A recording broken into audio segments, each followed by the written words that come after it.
شروع کرتی ہوں اللہ تعالیٰ کے نام سے جو بڑا مہربان نہایت رحم کرنے والا ہے۔ اے لوگو، زمین میں جتنی بھی حلال اور پاکیزہ چیزیں ہیں انہیں کھاؤ پیو اور شیطانی راہ پر مت چلو، وہ تمہارا کھلا دشمن ہے۔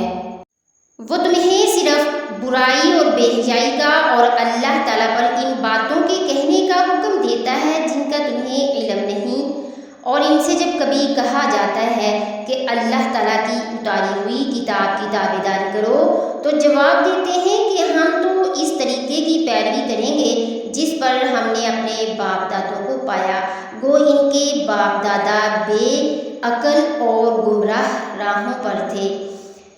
کفار کی مثال ان جانوروں کی طرح ہے جو اپنے چرواہے کی صرف پکار اور آواز ہی کو سنتے ہیں، مطلب سمجھتے ہیں۔ وہ بہرے، گونگے اور اندھے ہیں، انہیں عقل نہیں۔ اے ایمان والو، جو پاکیزہ چیزیں ہم نے تمہیں دے رکھی ہیں انہیں کھاؤ پیو، اللہ تعالیٰ کا شکر کرو اگر تم خاص اسی کی عبادت کرتے ہو۔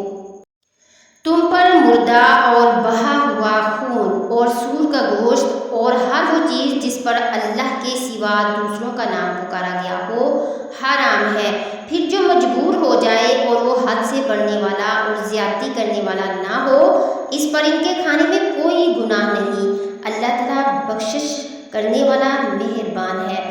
بے شک جو لوگ اللہ تعالیٰ کی اتاری ہوئی کتاب چھپاتے ہیں اور اسے تھوڑی تھوڑی سی قیمت پر بیچتے ہیں، یقین مانو کہ یہ اپنے پیٹ میں آگ بھر رہے ہیں۔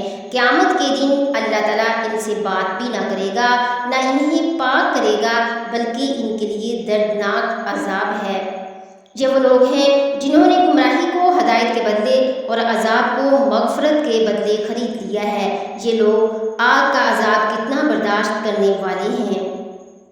ان عذابوں کا باعث یہی ہے کہ اللہ تعالیٰ نے سچی کتاب اتاری اور اس کتاب میں اختلاف کرنے والے یقیناً دور کی مخالفت میں ہے۔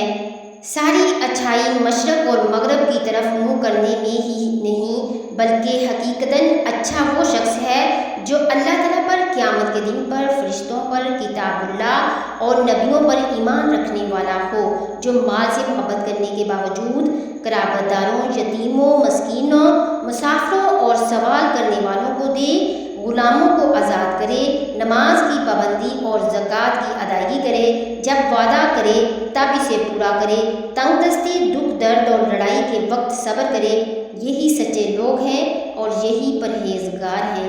اے ایمان والو، تم پر مقتولوں کا قصاص لینا فرض کیا گیا ہے، آزاد کے بدلے آزاد، غلام کے بدلے، عورت کے بدلے، ہاں جس کسی کو اس کے بھائی کی طرف سے کچھ معافی دے دی جائے اسے بھلائی کی اتباع کرنی چاہیے اور آسانی کے ساتھ دیت ادا کرنی چاہیے۔ تمہارے رب کی طرف سے یہ تخفیف اور رحمت ہے، اور اس کے بعد بھی جو سرکشی کرے اسے دردناک عذاب ہوگا۔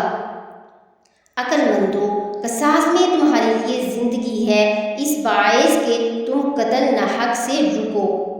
تم پر فرض کر دیا گیا ہے کہ جب تم میں سے کوئی مرنے لگے اور مال چھوڑ جاتا ہو تو اپنے ماں باپ اور قرابت داروں کے لیے اچھائی کے ساتھ وصیت کر جائے، پرہیزگاروں پر یہ حق اور ثابت ہے۔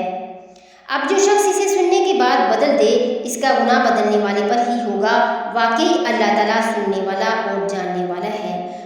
ہاں، اگر کسی شخص کو یہ اندیشہ ہو کہ کوئی وصیت کرنے والا بے جا طرفداری یا گناہ کا ارتکاب کر رہا ہے اور وہ متعلقہ آدمیوں کے درمیان صلح کرا دے تو اس پر کوئی گناہ نہیں، بے شک اللہ تعالیٰ بہت بخشنے والا مہربان ہے۔ اے ایمان والو، تم پر روزے رکھنا فرض کیا گیا جس طرح تم سے پہلے لوگوں پر فرض کیے گئے تھے تاکہ تم تقویٰ اختیار کرو۔ گنتی کے چند ہی دن ہیں، لیکن تم میں سے جو شخص بیمار ہو یا سفر میں ہو تو وہ اور دنوں میں گنتی کو پورا کر لے، اور اس کی طاقت رکھنے والے فدیہ میں ایک مسکین کو کھانا دے۔ پھر جو شخص نیکی میں سبقت کرے وہ اسی کے لیے بہتر ہے، لیکن تمہارے حق میں بہتر کام روزے رکھنا ہی ہے اگر تم باعلم ہو۔ رمضان کا مہینہ وہ ہے جس میں قرآن نازل کیا گیا، جو لوگوں کے لیے سراپا ہدایت اور ایسی روشن نشانیوں کا حامل ہے جو صحیح راستہ دکھاتی اور حق و باطل کے درمیان دو ٹوک فیصلہ کر دیتی ہیں۔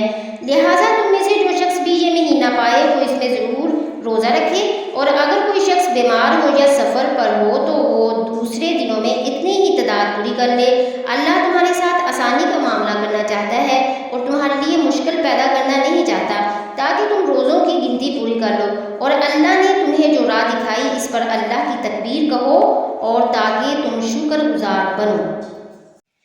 جب میرے بندے میرے بارے میں آپ سے سوال کریں تو آپ کہتے ہیں کہ میں بہت ہی قریب ہوں، ہر پکارنے والے کی پکار کو جب بھی وہ مجھے پکارے قبول کرتا ہوں۔ اس لیے لوگوں کو بھی چاہیے وہ میری بات مان لیا کریں اور مجھ پر ایمان رکھیں، یہی ان کی بھلائی کا باعث ہے۔ روزے کی راتوں میں اپنی بیویوں سے ملنا تمہارے لیے حلال کیا گیا، وہ تمہارا لباس ہے اور تم ان کے لباس ہو۔ تمہاری پوشیدہ خیانتوں کا اللہ تعالیٰ کو علم ہے، اس نے تمہاری توبہ قبول فرما کر تم سے درگزر فرما لیا۔ اب تمہیں ان سے مباشرت کی اور اللہ تعالیٰ کی لکھی ہوئی چیز کو تلاش کرنے کی اجازت ہے۔ تم کھاتے پیتے رہو یہاں تک کہ صبح کا سفید دھاگا سیاہ دھاگے سے ظاہر ہو جائے، پھر رات تک روزے کو پورا کرو اور عورتوں سے اس وقت مباشرت نہ کرو جب کہ تم مسجدوں میں اعتکاف میں ہو، یہ اللہ تعالیٰ کی حدود ہیں، تم ان کے قریب بھی نہ جاؤ۔ اسی طرح اللہ تعالیٰ اپنی آیتیں لوگوں کے لیے بیان فرماتا ہے تاکہ وہ بچیں۔ اور آپس میں ایک دوسرے کا مال ناحق طریقوں سے نہ کھاؤ اور نہ ان کا مقدمہ حاکموں کے پاس اس غرض سے لے جاؤ کہ لوگوں کے مال کا کوئی حصہ جانتے بوجھتے ہڑپ کرنے کا گناہ کرو، حالانکہ تم جانتے ہو